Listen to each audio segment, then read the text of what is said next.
পুটেক বুলি ধৰি লওক মাক পুটেক ইয়াৰ কি হ'ল ট্ৰানজেকশ্যন পইণ্ট যিটো আমি ৰিৱাৰ্ড হিচাপে পাম আমি কমিউনিটিয়ে পাব ইনভেষ্টাৰে পাব ঠিক আছে এতিয়া ইয়াত কি এনেকুৱা মানে টেকন'লজি লগালে যে বেলেগতকৈতো ইউনিক হয় প্ৰথম কথা হৈ গ'ল বোট চেইনটো আপোনাৰ অনলি 150 মিলিয়ন ছাপ্লাই আছে ঠিক আছে আৰু চি এ টোটেল ছাপ্লাই আছে 210 মিলিয়ন অনলি ঠিক আছে এতিয়া ভাল কথাটো কি হয় বোট চেইনটো আপোনাৰ লিষ্টেড হ'ব টপ 10 এক্সচেঞ্জৰ টপ 10 এক্সচেঞ্জৰ এতিয়া প্ৰথম এটা আছে XD কিবা এটা এনেকৈ এক্সচেঞ্জ আছে টপ 10 এটা আছে এইটো হা এক্সচেঞ্জ তাত লিষ্টেড হ'বলৈ গৈ আছে ছেপ্টেম্বৰ ঠিক আছে বাট চি এ অনলি ফৰ ডেক্স স্ৱেপ এইটো লিষ্টেড নহয় স্ৱেপ হ'ব ডাইৰেক্ট মানে চি এটো বোটত স্ৱেপ হ'ব বোটটো চি এ স্ৱেপ হ'ব ই ডাইৰেক্ট USDT নহয় মানে সেইকাৰণে চি এটোবিলাকতো ডাইৰেক্ট এটা কি হয় মিণ্টিং প্ৰজেক্ট হয় এইবিলাক এটা মিণ্টিং প্ৰজেক্ট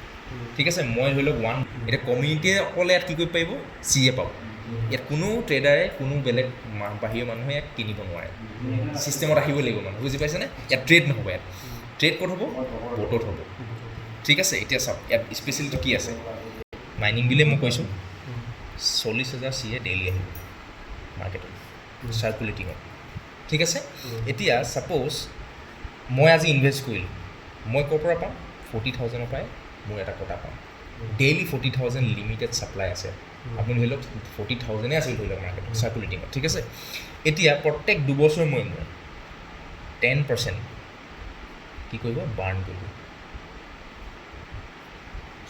মানে নেক্সট দুবছৰ পিছত কি হ'বগৈ ইয়াত 36,000 হ'বগৈ 10% যদি বাৰ্ণ কৰি দিয়ে তাৰ তেনেকৈ ছাপ্লাইটো কমি কমি গৈ থাকিব ডিমাণ্ড বাঢ়ি বাঢ়ি গৈ থাকিব মই যেতিয়া ষ্টাৰ্ট কৰিছিলোঁ এটা চি এ ভেলু আছিলে মাত্ৰ $27 আজি চুই দিলে আপোনাৰ $30.5 চুই দিলে দুমাহত আজি ঠিক আছে কেনেকৈ 42% এইটো কি হ'ব 42% 16,800 এইটো আপোনাৰ চেল্ফ হেছ ৰেট ঠিক আছে 40,000 চি এ ইনটু 35% মিনছ 14,000 এইটো হৈ গ'ল আপোনাৰ কমিউনিটি যোনে ইয়াত কাম কৰিব ঠিক আছে ইয়াত দুটা ভাগ হ'ব সেইটো মই দেখাম 40,000 চি এ ইনটু 18% 7,200 ঠিক আছে এইটো হৈ গ'ল আপোনাৰ ৰিৱাৰ্ড 40,000 চি এ ইনটু 3% হ'লে আপোনাৰ অলমষ্ট 1200 চি এ ঠিক আছে এইটো হৈ গ'ল আপোনাৰ ডাউ ইনকাম 40,000 চি এ ইনটু 2% এইটো হৈ গ'ল আপোনাৰ 800 চি এ এইটো হৈ গ'ল আপোনাৰ ইভেণ্টছ প্ৰমোশ্যনছ ঠিক আছে এতিয়া টোটেল কিমান হৈ গ'ল 100% ডিষ্ট্ৰিবিউশ্যন এই 40,000টো এই ধৰণে ডিষ্ট্ৰিবিউট হ'ব ডেইলি মাৰ্কেটত এতিয়া ছাপ'জ আমি ইয়াত যেতিয়া ইনভেষ্ট কৰোঁ আমি কোনো কইন কিনা নাই কইনত ইনভেষ্ট নাই মই ৰাস্তাটো যদি বনাওঁ মোক কি লাগিব JCB এখন লাগিব ডাম্পাৰ এখন লাগিব হয় নাই সেইটো এটা পাৱাৰ নহয় জানো ঠিক সেইধৰণে আমি এটা পাৱাৰ কিনিছোঁ কি কাৰণে মই চি এ ৰিচিভ কৰিবলৈ ডেইলি এই 16,000ৰ পৰা এতিয়া ছাপ'জ মই বোলে আজি $1,000 হেছ ৰেট কিনিলোঁ তো $1,000 এতিয়া যিটো পাই আছে অলমষ্ট 2,500 হেছ ৰেট পাইছে আৰু এইটো ডেইলি হেছ ৰেটটো বাঢ়ি বাঢ়ি গৈ থাকিব কেলৈ কি ডেইলি কমি কমি গৈ আছে চি এটো কমিউনিটি বাঢ়ি বাঢ়ি গৈ আছে ঠিক আছে আজি 16,000টো আপোনাৰ 1 লাখ মানুহক দি আছে কাইলৈতো 10 লাখ হ'ব কমিউনিটি ঠিক আছে এই 10 লাখ মানুহৰ মাজত 16,000টো ডিভাইড হ'ব তো কাইলৈ 1 লাখ মানুহ যিমান পাইছিলে 10 লাখ মানুহটো কমি যাব ন ডিষ্ট্ৰিবিউশ্যনটো কমি যাব তো যিমান ডিষ্ট্ৰিবিউশ্যন কমিব সিমানে চি এ ভেলু বাঢ়ি বাঢ়ি গৈ থাকিব ঠিক আছে ইয়াৰ এটাই বস্তু ভাল হৈছে কি এই চি এ ৰেটটো ভটকৈ নানামে ফটকৈ নুঠে মানে ই লাহে লাহে লাহে ওপৰত যাব নামিলে লাহে লাহে নামিব গম পাইছেনে ষ্টেবলত থাকিব মানে এটা তো এতিয়া কথাটো হ'ল কি আমি কিমান পালোঁ হেছ ৰেট 2,500 পালোঁ 1,000 ইনটু আপোনাৰ চেল্ফত কিমান কাউণ্ট হৈছে 42% 16,800 চি এ ডিভাইড বাই গোটেই ছিষ্টেমৰ হেছ ৰেট কিমান এতিয়া যদি চাওঁ আপুনি 100 মিলিয়ন ক্ৰছ হৈ গ'ল বাট মই 100 মিলিয়নে ধৰিছোঁ ঠিক আছে হেছ ৰেট ইয়াত যিমান ওলাব ছামথিং ওলাইছে 0.36 চি এ মই ডেইলি পাম এতিয়া মই যে সদায় যে পাই নাথাকোঁ কমি কমি গৈ থাকিব কমিউনিটি বাঢ়ি বাঢ়ি গৈ আছে সেইটো আমি গম পাইছোঁ তো অলমষ্ট 0.3 চি এ মিনছ এটা চি এ দাম কিমান $30 ধৰি লৈছোঁ তো $30 হ'লে অলমষ্ট আপুনি ধৰি লওক $10 ঠিক আছে এইটো কি আহিব ডেইলি আহিব এতিয়া $10টো সদায় একেই আহি থাকে কমি কমি যাব তো গতিকে আমাক ইয়াত কি দিছে এই যে যিটো যে আপোনাৰ 35% আছে এই 35%ৰ পৰা 7,000 চি এ এইটো ষ্টেকিঙত ৰাখিছে মানে ইয়াত ষ্টেকিং প্ৰগ্ৰাম এটা আছে আৰু যিটো মোৰ আহিছে এইটো ওৱান শ্বটত মই উলিয়াই পাওঁ, ওৱান ক্লিকত, ঠিক আছে। এইটো কোনো লকিং নাথাকে, এইটো আপুনি লগালগ উলিয়াই লৈ পিনে চুৱেপ কৰি ডলাৰ বনাই ল'ব পাৰে, ঠিক আছে। এতিয়া কথাটো হ'ল কি আপোনাৰ 7000 CA আপোনাৰ ষ্টেকিঙত ৰাখিছে, ষ্টেকিং হেছ ৰেট ৰাখিছে। এতিয়া যোনে যোনে এই ডেইলি অহাটো ষ্টেক কৰিব ইয়াত, তো ষ্টেক কৰিলে এতিয়া ফ্লেক্সিবল আছে, ফ্লেক্সিবলটো আমি কি পাম 24 আৱাৰ্ছৰ কাৰণে আমাৰ জাষ্ট কি হ'ব ষ্টেক হ'ব। তো 24 আৱাৰ্ছত আমি 0.36 আমি কি পাম পাৰ্চেণ্টেজ পাম। তেনেকৈ 30 ডেজ আছে, 90 ডেজ আছে, 180 ডেজ আছে, 360 ডেজ আছে, চবতে বেলেগ বেলেগ পাৰ্চেণ্টেজ আছে। এতিয়া এইটো আমি এইবিলাক অপশ্যনেল হয়, কৰিব পাৰোঁ নকৰিব পাৰোঁ, বাট কৰিলে আমাৰ কি হ'ব আমি যদি ফ্লেক্সিবলটো কৰোঁ 0.3% মানে অলমষ্ট 9% আমি মান্থলি এক্সট্ৰাকৈ পাম। যিটো আহি আছিলে ডেইলি সেইটোতো পামেই, লগত আমি ষ্টেক কৰিলে 9% এক্সট্ৰা এটা মান্থলি ল'ব পাৰোঁ মানে কম্পাউণ্ডিঙত, ঠিক আছে। কম্পাউণ্ড হয় এটা লাহে। তো এতিয়া কথাটো হ'ল এইটোতো মোৰ ডেইলি আহি আছে, এইটো নিজৰ চেল্ফত কেনেকৈ পাই গম পালোঁ 42% আপোনাৰ এই ধৰণেই কেলকুলেশ্যন হ'ব। যোনে যিমান পইচা লগাইছে হেছ ৰেটৰ ওপৰত আমি CA টো ডেইলি ৰিচিভ কৰিম। এতিয়া যোনে CA টো জমা কৰিব তাৰ কি বেনিফিট হ'ব, উইড্ৰ' নকৰি পিনে কম্পাউণ্ড কৰিব জমা কৰিব, তেতিয়া কি হ'ব ছাপ'জ মোৰ বোলে 100টা CA আছে, এই 100টা CA মোৰ যেতিয়া হৈ গ'ল, মই 100টা CA কি কৰিলোঁ 1 মান্থত মই ষ্টেক কৰিলোঁ। ছাপ'জ 1 মান্থত মই 100টা CA ষ্টেক কৰিলোঁ, মোৰ এক্সট্ৰা কিমান আহিছে 9% to 10% ভিতৰত আহিব ন। যিটো আহিব সেইটো মোৰ মাহে মই লৈ থাকিব পাৰোঁ। যেনেকৈ মোৰ 20টা আহিলে ধৰক 10% আহিলে, মই ধৰিছোঁ 20টা CA আহিলে, 20টা CA মই আৰামছে চলাই থাকিব পাৰিম মাহটো। এটা CA দাম যদি $30 থাকে তো অলমষ্ট কিমান হৈ যাব $30 ন, $600 এটা মই মান্থলি আৰ্নিং কৰি থাকিব পাৰোঁ 100টা CA। জাষ্ট এক্সাম্পল দিছোঁ, এইবিলাক মানে কি হয় এটা আইডিয়া হয় মানে আমি বনাইছোঁ এইটো আইডিয়া, ঠিক আছে। যদি আমি কৰোঁ এনেকৈ, বাট আপুনি ডেইলি যিটো আহিছে ষ্টেক কৰি আপুনি যেতিয়া মন যায় তেতিয়া উলিয়াই থাকিব পাৰে। আৰু তেনেকৈ যদি চাওঁ অলমষ্ট আপুনি এজন ব্যক্তিয়ে যদি 1000 লগাইছে, সেই 1000টো পাবলৈ বেক পাবলৈ হ'লে অলমষ্ট আপুনি ধৰি লওক যদি উইড্ৰ' নকৰে তেতিয়াহ'লে 50 ডেজ লাগিব কম্পাউণ্ডিঙত, আৰু যদি তেখেতে উইড্ৰ' কৰি থাকে অলমষ্ট 3 মাহ ধৰি লওক, 3 মাহত তাৰ কেপিটেলটো হাতত আহি যাব, ঠিক আছে। ইমান ফ্লেক্সিবল আছে ছিষ্টেম।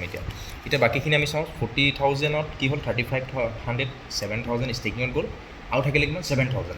সেই 7000টো ক'ত হ'ব, কোনোবাই যদি ছাপ'জ ৰেংক লৈছে, কমিউনিটি বিল্ড কৰিছে।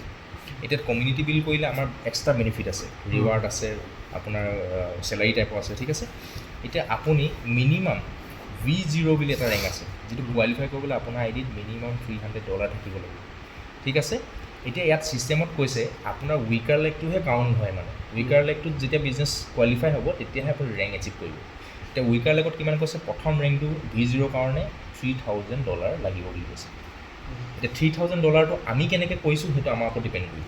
পাৱাৰ লেগটোতো কোনো কোৱা নাই, তো মই ছাপ'জ ধৰিছোঁ $310 এটা মই লগালোঁ কাৰোবাক XYZ, ঠিক আছে।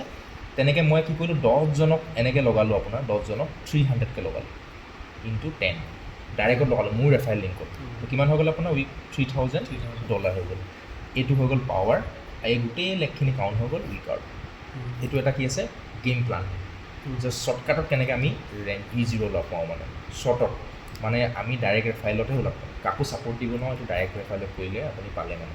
যেতিয়া $3000 আপোনাৰ কমপ্লিট হৈ গ'ল উইকাৰ লেগ মানে কেনেকৈ পালোঁ, ইয়াত যে $10 এটা বেছি আছে সেইটো কাৰণে পাৱাৰ হৈ গ'ল, ঠিক আছে। উইকাৰত আপোনাৰ কিমান হৈ গ'ল 3000 হ'লে আপুনি ডেইলি মিনিমাম $2 পৰা ষ্টাৰ্ট কৰিব আপুনি পাবলৈ ডেইলি। এইটো আপোনাৰ এক্সট্ৰা আহিব মানে টিমৰ পৰা, ঠিক আছে। ইয়াত কোনো ডাইৰেক্ট ৰেফাইল নাই, বিজনেছ ভলিউমৰ ওপৰত ইনকাম পায়, বিজনেছ ভলিউমৰ ওপৰত ইনকাম দিছে ইয়াত। এইটো কেলেকি এটা মাইনিং বেলেগ কনচেপ্ট হয় মানে এইটো কোনো ধৰণৰ আপোনাৰ ডাইৰেক্ট ৰেফাইল মই ইয়াক লগাইছোঁ $10 পাইছিলোঁ সেইটো ছিষ্টেম নাই। তাৰপিছত V1 ওলাবলৈ হ'লে এইটো এটা প্ৰথম ৰেংক হৈ গ'ল, ছেকেণ্ড ৰেংক এইটো হৈ গ'ল, ইয়াৰ পৰা ষ্টাৰ্ট কৰিছোঁ। তো আপোনাৰ মিনিমাম ৱালেটত কি থাকিব লাগিব 500 আপুনি টপ আপ কৰিব লাগিব, মানে 300 আছিলে আৰু 200 কৰি ল'লে। এতিয়া ইয়াতো একেই, যদি আপুনি এনেকৈ কৰিব পাৰে বেটাৰ হয়, যদি কৰিব নোৱাৰে আপুনি দুটা লেগতো কৰিব পাৰে, ঠিক আছে। এতিয়া আমি এনেকৈ কৰা নাই, বাট আমি এইটো দেখাই দিছোঁ আপোনাক। এতিয়া মই ধৰি লওক ছাপ'জ XYZ মই কাৰোবাক বোলে $1010 এটা লগালোঁ, ঠিক আছে। তেনেকৈ মই 10টা আইডি মাৰিলোঁ, অকলে 1000কৈ 1 লাখকৈ ধৰি লওক, মই কৰি দিছোঁ 10, কিমান হৈ গ'ল $10,000 বুলি ধৰিছোঁ, ঠিক আছে। তো তেনেকৈ 10টা আইডিত মই যদি 1 লাখকৈ লগাওঁ, এইটো হৈ গ'ল পাৱাৰ, এইখিনি হৈ গ'ল উইকাৰ যেতিয়া $10,000 কমপ্লিট হ'ব আপুনি লাগিব V1। V1 ওলাই গ'লে আপুনি ডেইলি অলমষ্ট $25 to $40 ভিতৰত আপুনি আৰ্নিং ষ্টাৰ্ট কৰি দিব ডেইলি আহিব। এইটো কমিউনিটি বাঢ়িব, ঠিক আছে। আৰু যিমানে বিজনেছ বাঢ়ি গৈ থাকিব উইকাৰ লগত এইটো বাঢ়ি গৈ থাকিব ইনকাম, সেইকাৰণে মই মেক্স $40 ধৰিছোঁ। তেনেকৈ আপোনাৰ উইকাৰ লগত যেতিয়া আৰু এড হৈ যাব 20,000 বিজনেছ, তেতিয়া আপোনাৰ কিমান হৈ গ'ল উইকাৰ 30,000 হৈ গ'ল।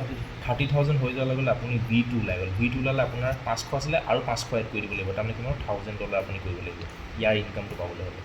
ঠিক আছে, V2 ইনকামটো। V2 যেতিয়া আপোনাৰ উইকাৰত $30,000 বিজনেছ হৈ যাব, তেতিয়া আপুনি ডেইলি অলমষ্ট $60 আপুনি $100 ভিতৰত ডেইলি পাব। ঠিক আছে, তেনেকৈ কৰি ইয়াৰ লগত আৰু 50,000 বিজনেছ হৈ গ'ল, $50,000, তাৰমানে V3 ওলাই গ'ল। আপুনি V3 ওলাবলৈ আপোনাৰ আছিলে 1,000 আৰু 500 এড কৰি ল'লে। এইটো ক'লে আমি লেভেল ইনকাম ল'বলৈ হ'ল, ৰেংক ইনকাম ল'বলৈ। ঠিক আছে, আপোনাৰ উইকাৰত কিমান হৈ গ'ল টোটেল 80,000 বিজনেছ হৈ গ'ল। আগৰ 30,000, নতুন 50,000, 80,000 বিজনেছ হোৱাৰ লগে লগে ডেইলি আপুনি অলমষ্ট আপুনি $100 পৰা ধৰিছোঁ মই $200 ভিতৰত পাব। ঠিক আছে, V3 ওলালে মানে। এতিয়া বৰ্তমান মই V3 লৈ আহিছোঁ, কেলৈকে মই V3 এচিভ কৰিলোঁ আজি 2 মাহত। ঠিক আছে, তো এই ধৰণে আপোনাৰ বিজনেছটো ষ্টাৰ্ট হয় মানে ফাইল। এতিয়া ইয়াৰ ইনকামটো কেনেকৈ কেলকুলেশ্যন কৰিম, আমি কিমান পাম একজেক্টলি, এইটো যে দেখাইছিলোঁ যে মই আপোনাক এইটো যে দেখাইছিলোঁ, এইটো কেনেকৈ উলিয়াম, কিমান আছিলে 35% হৈছিলে টিমৰ কাৰণে, কমিউনিটিৰ কাৰণে।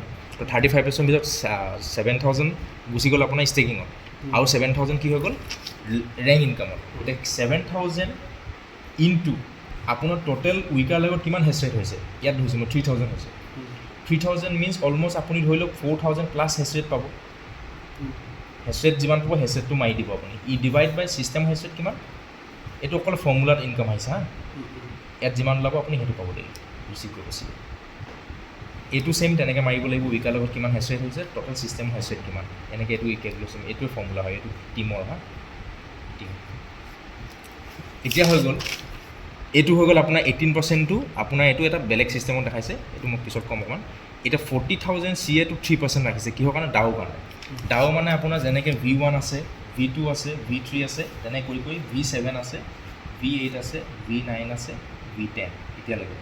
তো এই 4টা ইনকম আপোনাৰ ডাও ইনকম আছে, ডিচেণ্ট্ৰেলাইজ অট'নমাছ অৰ্গেনাইজেশ্যনৰ এটা ইনকাম পাই থাকে, যিটো ইয়াত জমা হৈছে ছিষ্টেমত 1200 CA। এই 1200 CA টো মানে এতিয়া যে কোনো লেভেল 7 ওলোৱা নাই, লেভেল 8 ওলোৱা নাই, তাৰমানে এইটো গোটেই ইনকমটো জমা হৈ আছে। আৰু যেতিয়া আপোনাৰ ধৰি লওক V7 বোলে 10জন হৈ গ'ল, V8 বোলে 8জন হৈ গ'ল, ছিষ্টেমত যিমান V1, V8, V7, V8, V9, 10 ওলাব ন, তাত ডিষ্ট্ৰিবিউট হ'ব আপোনাৰ এইটো 3%টো। ঠিক আছে, আৰু এই 800টো ক'ত হৈছে 2%টো ইভেণ্টছবিলাক, যিমানবিলাক ৱৰ্ল্ড ৱাইড ইভেণ্ট হৈছে এতিয়া প্ৰত্যেকখন দেশৰ পৰাই প্ৰত্যেক দিনাখনেই আপোনাৰ 100 মেম্বাৰক ফ্লাই কৰাই ট্ৰেইনিং দি আছে, বুট চেইন কি হয় প্ৰমোশ্যন চলি আছে। আৰু সেই প্ৰমোশ্যনটো ডিচেম্বৰলৈকে চলিব। মানে জনচন জাৱাই যি ধৰণে আপোনাৰ প্ৰজেক্টটো ডিজাইন কৰিছে, মানুহ পাগলা হৈ গৈছে মানে। আপুনি গ'লে গম পাব, মই নিজে দেখি আহিছোঁ সেইখিনি ক্ৰাউড কেনেকুৱা হৈছে মানে। প্ৰত্যেকখন দেশৰ পৰাই মানুহ আহিবলৈ ৰেডি হৈ আছে, প্ৰত্যেক দিনাখনে আপোনাৰ 100 মানুহ ফ্লাই কৰাইছে বেংককলৈ, গম পাইছে ন। সেইটো ডিচেম্বৰলৈকে প্ৰমোশ্যন মানে জবৰদস্ত কৰিছে মানে ইয়াৰ বুট চেইন। ঠিক আছে, তো সেইকাৰণে মই যি দেখিছোঁ মানে যি ধৰণে প্ৰমোশ্যন কৰিছে আহিবলৈকে। ঠিক আছে, তাৰপিছত আহিলে 2.0 ইথেৰিয়ামে কি আনিলে, স্মাৰ্ট কণ্টেক্ট আনিলে, স্মাৰ্ট কণ্টেক্ট আনিলে। ঠিক আছে, তাৰপিছত আহিলে 3.0 BNB আহিলে, BNB ল' গেছ ফিজ, পাব্লিক বুলি ক'ব, পাব্লিক চেইন আৰু এইটো পাব্লিক চেইন ইণ্ট্ৰডিউচ কৰালে। ঠিক আছে, তাৰপিছত আহিলে 4.0 আহিলে এতিয়া বুট চেইন। তো এতিয়া আপুনি নিজে কওক, এনেই প্ৰজেক্টটো অল অভাৰ আপুনি যদি চায়, সিহঁতৰ ইণ্টেনশ্যন কি হ'ব পাৰে, ব'ৰ্ডটো যে আনিছে যে কোনো আপোনাৰ ধৰি লওক কইন টকেন অনা নাই অকল। তো ইয়াত আপোনাৰ ফিউচাৰটো কেনেকুৱা দেখিছে আপুনি, এনেই মোক কওকচোন আজি প্ৰজেক্ট